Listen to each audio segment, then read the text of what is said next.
Welcome to the SEO Insider with your host, Seth Price, founder of BluShark, taking you inside the world of legal marketing and all things digital. Guys, we're thrilled to be here with David, co-founder of Agency Elevation. Welcome, David. Hey, thank you so much for having me, Seth. I'm excited to be here. Well, I'm thrilled. It was great to get to know you, and you sort of the path not traveled. You know, a lot of people come to me and say, "Hey, do you want to be able to do white label stuff?" And I said, "I wish I was smart enough to do that because I have a hard enough time doing it when I'm talking to clients directly." Like you have the dubious distinction of having scaled an organization where the end user is very often not even the person that you're dealing with. Yeah, that's right. So we're white label, meaning, we're doing the work behind the scenes for a lot of other marketing agencies. And so we've had to figure out how to do things at scale and still get results and be able to fulfill on that. So it's a challenge, but it's also a fun challenge. No, I'm sure. I got so many questions in this area. So talk to me just in general, because this is sort of, I cut my teeth in the legal space where there's decent money for the most part. We have some lower dollar clients, but the majority of clients have real resources to spend. They're battling like crazy to get in that 3-pack. People are not coming to you with thousands or even 1,000 a month. I mean, you're having to work with rather limited, respectfully, rather limited resources. How do you take what is a modest amount of money and leverage that in order to get the most for clients? Yeah, so that's a great question. That's probably, what I would consider the secret sauce of this, which really kind of stems from just being an SEO for almost 20 years and really understanding what works and what moves the needle as opposed to what doesn't. So there's this fine balance that we've had to strike between having deliverables to have deliverables and having deliverables that actually move the needle. Because what happens with us is, like you said, because we have to do this for pennies on the dollar compared to an agency that gets to charge retail rates, they have to mark up our service. They have to make money on our service. There has to be margin there. So we obviously just can't charge unreasonable amounts of money or retail prices. So we've just really honed in and created what we feel is, the most ideal solutions at the right price point, where we've cut out the stuff that doesn't quite move the needle. And we're only focused on things that move the needle currently. Where this really kind of takes an interesting turn is it really is dependent on whatever the current best practices are, so the unfortunate which are always changing. So our challenge internally is, if I want to change up our SEO package every 3 or 5 months because an algorithm change or something changes, we have to do that. And then our team has to figure out how to scale that quickly and nimbly, which, a lot of organizations don't have to pivot that fast. However, that's been the secret sauce where we've been able to work with large agencies, some that have up to 600 accounts with us, small agencies that have, 3, 4, 5 accounts, but able to get results for the vast majority of them. Still, it's tough, but it's always that balancing act of, does this actually move the needle, or is this just a shiny bead that the client may like? And so we have to kind of not get wrapped up in that. Well, you just touched on this, and I thought that was interesting, so I'll go there. There are things the client likes because it looks good on a report and it's good to talk about. It may be forward facing, and there are things that are going to gain additional visibility. Do you balance that? I mean, granted, again, limited resources, but are you cognizant of the fact that certain things are there because the end client, not even the white label, not the agency, but the end user is going to want to see certain things versus, this is what's going to make somebody money. But if I don't do these things that aren't going to necessarily make money in the end, I won't keep them as clients. Yeah, so there's definitely a balance there, and we weigh that in every time that we change up our packages internally. Give me an example of something that you made that might be like the shiny object that people love, but isn't necessarily going to be as advantageous, that you'll do, but is not as powerful. Yeah, so like an example of something we do is, obviously a large component to this is link building. So we have a link building strategy that we use internally. And sometimes that involves repurposing the content that we use for link building in multiple ways so that you can turn that into a deliverable that can be sent multiple times to the client. So a lot of times, like, we'll take that written content for link building, and that's a deliverable that they can send to the client. Then we get the link building report when it's done, showing, the 20, 30, 40 places that these links were created. That's another deliverable. And then those links also generate what we call signals. So it could be like image signals, citation signals, map embed signals. and we then report on that and then send that as a separate deliverable. So we're really taking one piece, which is the content for link building, and we're kind of extrapolating and pulling out, 2, 3, 4 different reports that can be sent as different deliverables at different timelines to try to do that. Now, something that we get asked a lot for is like blog posts. And I feel like this is where clients can waste a lot of money quickly. If done right, blog posts are a great deliverable that can help move the needle. But we see so many agencies writing blog posts on like unrelated topics just to get a piece of content out there, but it doesn't move the needle. So we're always trying to strike that balance of educating the agency on, look, it's good to do a blog post, but you need to make sure that it's hitting these marks or it's not really going to move the needle, I'm really biased against in the legal space. A lot of the nefarious players historically sold blog posts. And in fact, if a client comes to me and tells me what they currently are doing, it says, I get 4 blogs a month. I generally immediately like, okay, they've been suckered by somebody, because to me, I really want evergreen content first, right? That's to me, like the blog post is whatever. Right? Meaning it's not with the one exception, which seems to have come full circle, which is traffic. I remember way back in the day, Britney Spears got in trouble for something. I don't know what it was. She was in trouble. And I got a blog post up before newsjacking was a thing. And we broke the internet that day. Tons of traffic coming through. Now, did it get me a single client for the firm? No. But what I see today, and Google's looking for this, is that there's another game, which is clearly not being played at the micro level. And I say, like, what you're doing, but the idea that if you could find a place with the secret sauce of traffic, there are benefits to that. It's just not going to come from shitty blog posts that are irrelevant. Then it's just dead wood on the site. Absolutely. I agree 100%. And like I said, we see this all the time, because what's unique about my perspective is I get to peek behind the curtain of many agencies, small, medium, large. And so I get to see what they're doing. And sometimes they come in and they have really good strategies and they're doing really great things.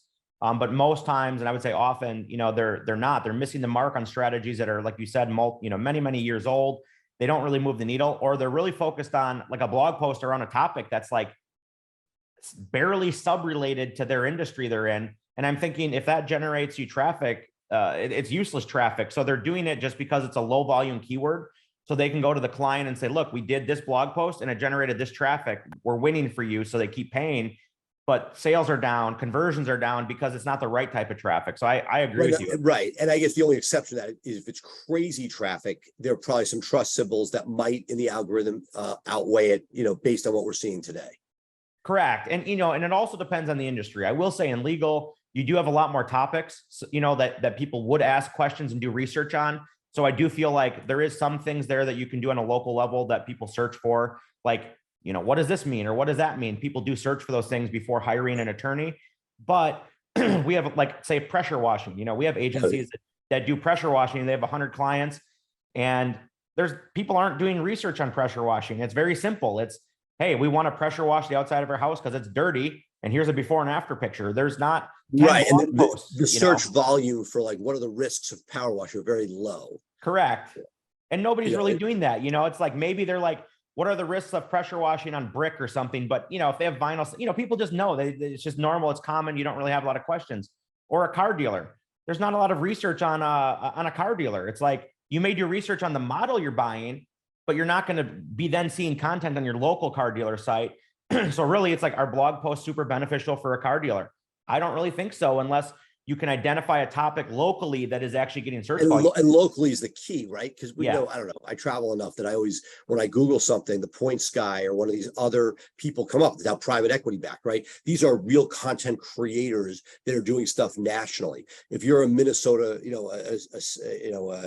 a suburb of Minneapolis car dealer, there's only so many searches that you're going to pick up, which is why I go back to the evergreen content, because I want to know that if anybody's searching for something that I have the library of information for it, because there's only you live and die by those relevant searches.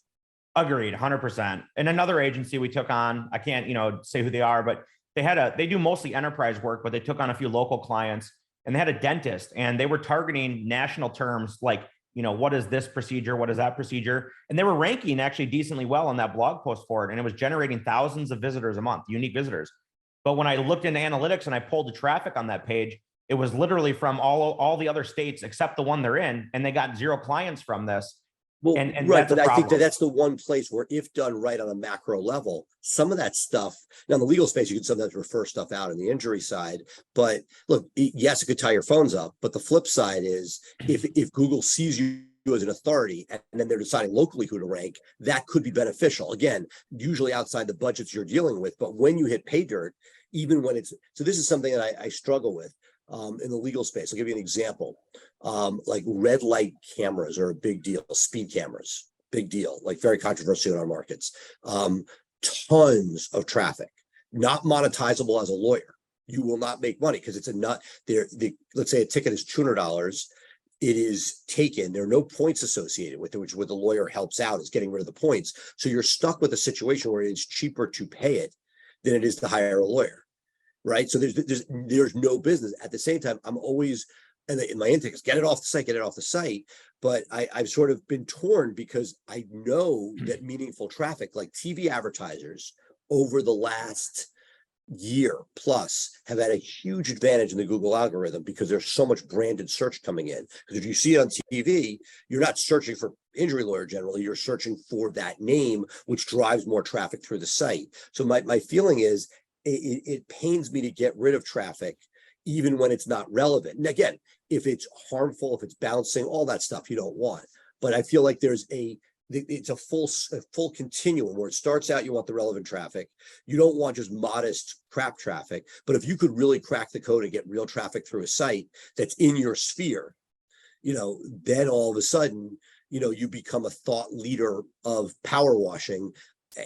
Who else, nobody else in your space is a thought leader of power washing. Is there a back and forth? Again, that's not normally what you're tasked with in the replication of a cost-effective local game, is my guess. Yeah, correct. And like in this specific case, they wanted to rank locally and they weren't ranking well locally for this topic. So we had to add in some local keywords into that optimizations for that page. And then all the traffic went away from all the national sources.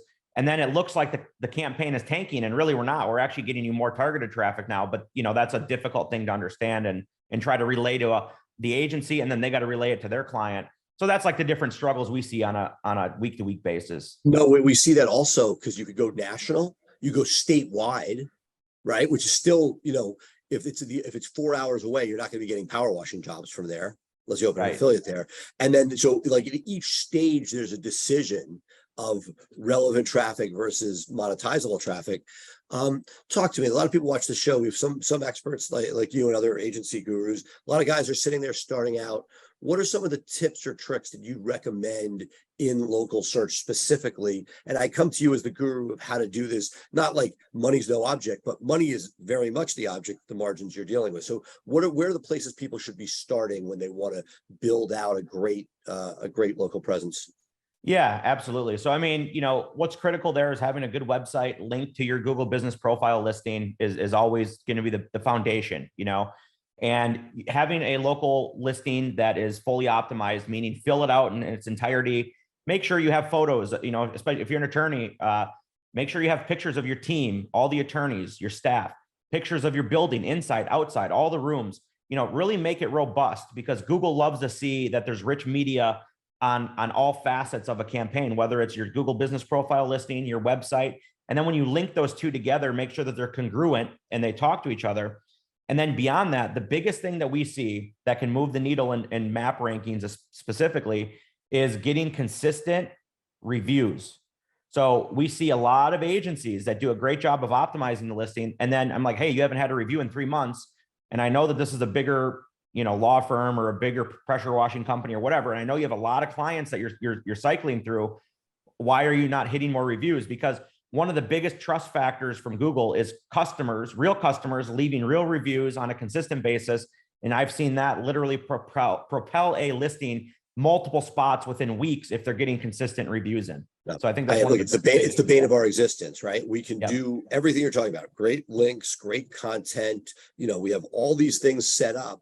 Everything the Google profile built out, but if the law firm just refuses to solicit and gain reviews, it only goes so far. And we actually, as an agency, it's one of my biggest risk factors, is that if the client, we project or they promise to get X number of reviews or have and they get nothing, you're sitting there holding, it's like you're sitting there watching this shit. It's crazy because you know that with 40 more reviews, this isn't like, areas that are like consumer facing where you might, pressure washers might do 10 jobs a day. They go from job to job. This is one where I need 40 reviews over the course of 6 months. And if you don't get it, you're not going to get the same results on local. Correct. Yeah. And, another big factor there is like, I'll give you an example. We have an agency that is landscapers, and they have a client, I forget, somewhere in Florida. And, he was like, hey, the campaign's been going on for 8 months. Results are decent, but like not crazy. And I look on there and what can I do to propel this? And I'm like, well, there hasn't been a new review in 6 months. And I'm like, how many clients has this guy serviced between the last 6 months? And I think he said something like, 50 or 60 jobs. And I'm thinking, conservatively, you should have at least 10 or 12 more reviews on here then, because I said, who's not going to leave you a review when you're done with their landscaping job and you ask them on the spot, hey, would you mind leaving me a review when they're really happy when you just put in the new patio or whatever you're doing, but you got to ask for it. And this and you have to follow up. It's not a one-time ask. Correct. You got to follow up and use automations, build that into your system. Well, let me ask you. So again, you're not dealing with. So are you punting on this? Do you provide any? Are there any mechanisms you like for review? There's no shortage of like the Bird Eye and all these different companies that do it. But to me, what I have noticed, and I'm curious to see what your thoughts are, that those are great if you're Jiffy Lube and you have 100 cars in the morning and 100 in the afternoon, and a 1 or 2% conversion rate works, right? But what really, to me is that if the person who just finished the job when you're signing everything over, signing off, do you love it? Yes. It's that interpersonal piece. It doesn't have to be the owner, but making sure that it's either fully incentivized with staff, but if you don't have that interpersonal component to it, it's tough. I agree 100%. So I think it's just part of an internal process that needs to be added, right? Like asking them for the review in person, and then following up and being willing to follow up in person again, because I'll give you an example. We have, we work with a lot of agencies in the medical space. It's obviously a very large, industry. It's all over the place.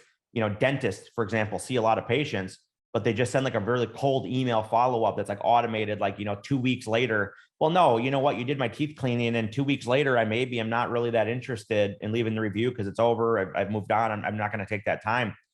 But I personally, I buy real estate for rentals and things like that. And my realtor that I work with, his team is really good. Every single time we close a new account, they call me and they're like, hey, just wanted to check in and see how things are going. And by the way, can you leave us a review? And I say yes. And if I tell them yes, they must trigger something in their system, because that thing hounds me, but they manually call up 3 days later and say, hey, just wanted to check in again, make sure things are still good. And by the way, can you leave us that review you said you would? And I'm like, yeah, I'll do it, because I don't want them to keep bugging me, but I'm also happy to do it. But it's because they put that effort into. Right. It's not a free lunch. You got to be able to do that. But it pays dividends. They have, 400 reviews locally for, they're crushing everybody because they do that part intentionally and it works for them. So I think it's a good strategy, but people aren't willing to do it a lot of times. What do you see? Like, what's working now? This is being recorded one moment in history. But what are you excited about? Where do you think is like worth spending time on? Like, what are you getting ROI from? Yeah. So, obviously those foundational components we just talked about, we always push reviews, those are very foundational things.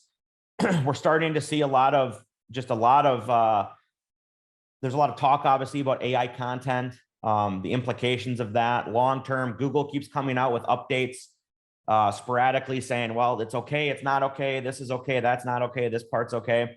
So what we're seeing that's having a large effect that we've done some testing on is the authorship component.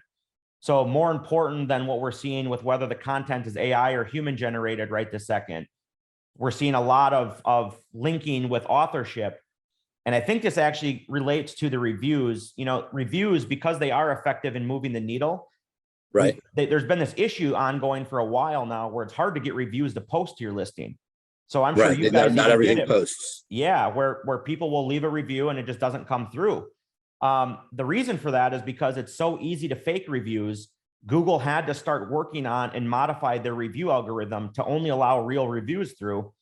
And that kind of goes in line with this authorship piece that's really huge right now, which everybody's heard of Google Eat, and it's experience, expertise, authority, trust. That relates to reviews as well, right? So if I leave a review on my Google account that's been around for 20 years, my reviews go right through because Google knows that it's legitimate. They have this experience and expertise of me, and I've been using that account. So it's trusted by them. So the reviews go right through. Well, now we're seeing that happen on the authorship component with content. So as an example, in your field, attorneys are great because they have experience and expertise. They have legitimate credentials. And so if you set up an authorship component properly, their content is likely going to outrank a lot of competitors that don't have that authorship component set up properly. That way, Google can trust who the content's coming from. And so we've been running some experiments on this in various industries, even in dog grooming. My daughter is a dog groomer, and it's a really obscure industry for that type of thing. But not really, it makes more sense. It shows that it's not some bot; it's a person. Correct. And if you, just like we were talking about, if you are that, and Lord knows, look, it's so funny. I went to get a haircut the other day, and I had my dog with me, and they're like, the dog groomers here charge triple what the barbers charge. It's like, if you are an actual dog groomer that has a voice and a face, I mean, that's so different than much of the corporate, the other guy, the big places are just giant chains. She actually has a authority and voice in the space. That's pretty cool. Yeah, it is really cool. And I think that the reason Google's doing that is because, number one, it helps add relevancy to the content. It also helps align and help make it trusted, right? Because everything about Google is when you go there and you do a Google search, they want you to trust the result that they're getting. Exactly. And that's what's going to beat AI. Correct. Is if they have trusted source. So like, look, we saw this a while ago. If you go back to the Google Plus days, authorship was there. I was all in on it. I'm sure you were back in the day. Yep. And wish that had made it, but that was sort of, and it rel equals author, or essentially we're back to rel equals author. Correct. And everything keeps coming around full circle in SEO. That's how it always is, but it's about just getting more sophisticated and understanding it. I think what's interesting is recently at this Tokyo Google Search Central, they had this event, and this snippet comes out where they flat out said, Google has now confirmed that the algorithm and signals are trained on content written by humans for humans. So that doesn't mean to say that AI content can't rank, because if AI content is more helpful than whatever human content does exist for that topic or keyword or phrase, absolutely it can rank in a very non-competitive industry. But what does that tell you? If the algorithm and signals that Google uses are trained on content for humans by humans, we need to be focusing on that element. Again, I'm not trying to talk, hey, AI is going to get you deranked today, but it's the authorship linked with it. And also AI, Google has said this clearly, AI cannot have any experience or expertise. And so those two components are inherently missing from it. So when you link your actual written human content with the authorship component, that's going to be the signals that Google wants to see rank. And for a dentist, an attorney, a chiropractor, those things are all very relevant because they're considered an experienced professional in their industry. And so anyways, I think those things are going to be really important over the next 6, 12, 18 months. No, absolutely. I see that more and more. And I got, when I was at a PubCon, they gave me the straight answer, like, no, sort of what you're saying, right? What's the best content? What we're going to go with it. I also got to think at some level, let's follow the money, as Deep Throat would say, that there is a fear. There's a reason why there was a red alert within Google and people went scrambling, that if ChatGPT gets really good, that is going to cut down on search volumes significantly, possibly catastrophically over time. I'm not saying it's going to happen. I'm just saying that's one potential way. And that if there's full adoption, like, you would have less people searching. And that means less revenue. You're going the wrong direction for Google. So now the question is if they had their druthers. Now, if they had been first movers in this, maybe, but if ChatGPT is where people are pulling their content for the most part, and that's not owned by Google, I got to think at some level, and I had one person claim, the trusted person claim, that they were shown by Google at the highest levels that they were well aware of what was AI content. It's not. Now, the problem is, as a layperson right now, there aren't great public tools on the market to let us know what's legit and what's not. Right? Meaning, I wish I could tell with 1,000% certainty if somebody was giving me AI content. And right now it's the stuff. So the question is, does Google have things? Are they more sophisticated than we are? Is that in the algorithm? Because given their druthers, they wouldn't want people being rewarded for using AI content at this point in time, at least. Yeah, for sure. So I think one of the best tools currently on the market is originality.ai. And they do have a proprietary algorithm that they've released that is really, really good at detecting most AI content. And now we have a team of, we have a very large team of human writers. We don't use any AI content here at Agency Elevation, but we have a lot of agencies that work with us that do use it. And they ask me, what's your opinion? And I say, listen, I don't want to be like this, scared skeptic, but I say that there could be long-term ramifications to using AI content that has a strong AI footprint, meaning if originality.ai can detect that it's ChatGPT with big certainty, Google's capabilities are 10, 20 times, 100 times better than that. No, and that's sort of my point. Like, Exactly. I don't see anything that's that definitive, but Google's got to know what's going on. Correct. And just look, let's go back to the early days, right? Spammy links worked. They were awesome. You high five because you would go straight to the top. But the day of reckoning came. And if there becomes a footprint, just like anything, I see people doing reviews with weird footprints, right?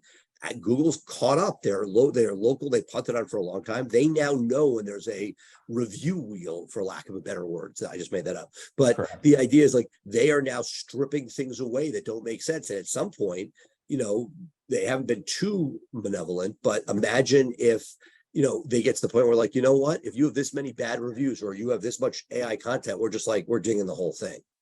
Let you come back later. 100%. And I think the risk is it's actually a much deeper issue than will AI content rank. See, everybody says, will AI content rank? That's not really even the issue. It may temporarily, it may for now, it may in a really obscure industry rank for a while. But the danger to me is to the integrity of the index is what I keep talking about. So with ChatGPT, I can create a script in a matter of a couple hours that would scrape Wikipedia and rewrite every page and make the content deeper and longer. And then I could put up my own Wikipedia in 2 days that would just rewrite everything that's already on there. There's no judge and there's no board. There's one judge. Well, yeah, there's me, but no. The judge being the Google algorithm. Yeah, but what I mean is on the integrity of that content, it's going to be gone, right? We already know that ChatGPT is not accurate. It puts in misinformation. It's not legally bound. There's no compliance, et cetera. So with the amount of content that's being spewed out right now between ChatGPT and other AI tools, the threat is to more the integrity of the web, because what keeps people coming back to Google search is that you get good answers and it's usually the right answer the first time or very quickly. You can ask a lot of questions and they use citations and linking and authority and all these metrics to give you accurate results.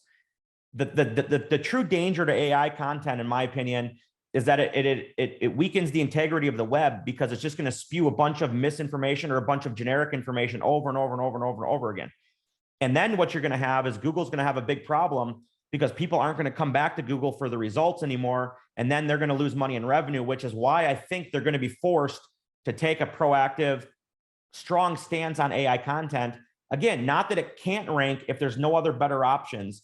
But when you have two articles, one's AI footprint, one's a human footprint with authorship, I think it's going to be a no-brainer that's likely going to rank higher than the AI footprint.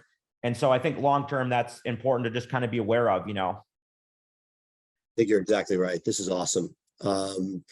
So if look, I think the problem is you've answered my final question, which is the future. You see, the question is, how is AI going to fit in? It fits in with everything, but it's just sort of like, it's not a shortcut to the content game. Yeah, I think agencies go wrong with it is using it to just spew out blog posts and articles and website pages, right? Yes, it's great because it can really cut your costs and you don't have to pay as much for content and things like that. But is it going to hurt you where you're going to then have to hire a human writer in a year or two if something changes in the algorithms and all of a sudden you go from ranking well to not ranking and now you got to redo it and ultimately you spent more money now this way?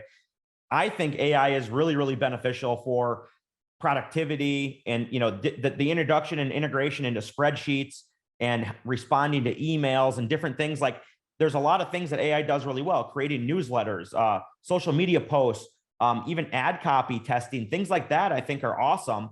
I just don't think it's this silver bullet that everybody thinks it is for content, because I think people are going to get pinged in a few years on it, if not sooner. in my 20-year span of doing SEO, I've seen this with Panda and Penguin and everything else. AI content's been around for a long time, right? Like the article spinning is one of the oldest tools in SEO. And it was, here's a high quality article. We're going to spin it 500 times and throw up this site, and we're going to throw up AdSense on it. We're going to make a bunch of money. And then all of a sudden these algorithms come out, and all of a sudden spun content doesn't rank. Well, why not? It was still written by a human, and it was, a good quality article. Right. Google understands the footprint of spun content, and they say, we're not going to rank it. And that, I think that's the progression. No, I think you've nailed it in the sense that it's the footprint. And Right. and even though we may not see it this second, it will be there, in which case you're sitting there naked. Right.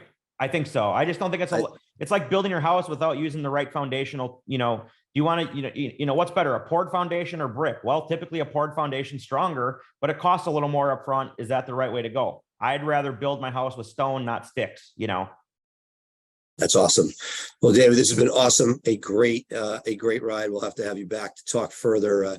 I still enamored by the fact that you've been able to balance the margins of a white label business. It is a feat to behold, and an honor to have you here today. Thank you so much for having me. It's an honor to be on with you, and I'm happy to be back whenever in the future. Sounds great. Thanks, Seth. Thank you for tuning in to the SEO Insider with Seth Price. Be sure to check back next week for fresh insights into building your brand's online presence. Episodes are available to stream directly on BluShark Digital's website.